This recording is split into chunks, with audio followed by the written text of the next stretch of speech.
Exactly 100 years ago, the map of the world was redrawn. The biggest conflict so far known to mankind, the First World War, finally came to an end in November 1918. The changes that followed were perhaps more strongly felt in the Middle East than in any other region of the world, especially due to the collapse of the Ottoman Empire.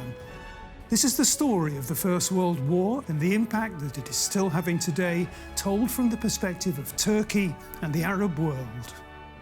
The First World War saw the collapse of four great powers, the German and Russian empires and Austro-Hungary.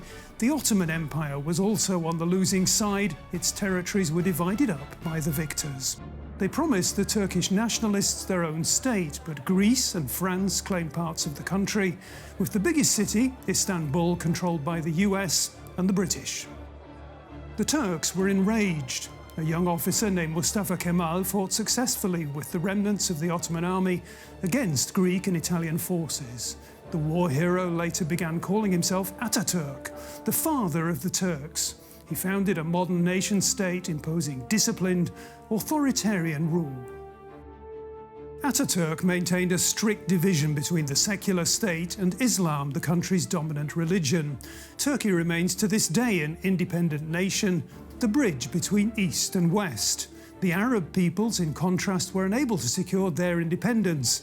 Freed from the subjugation of the Ottomans, they found themselves instead under British and French rule.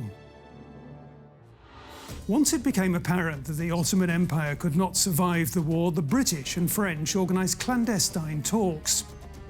Under a cloak of secrecy, they decided how to divide up the Middle East. The British claimed the city of Mosul and its oil. They also wanted Jerusalem as a base to control the new state of Palestine. France, meanwhile, allowed Britain a free hand in taking over territory in return for demanding huge war reparations from Germany.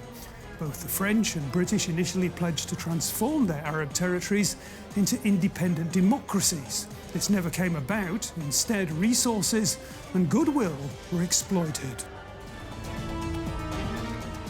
The legacy of the First World War still weighs heavily on the Middle East. Arbitrary borders, a lack of democratic structures, profound mistrust of the West. Or, as one American historian put it, the end of the First World War in the Middle East was a peace to end all peace.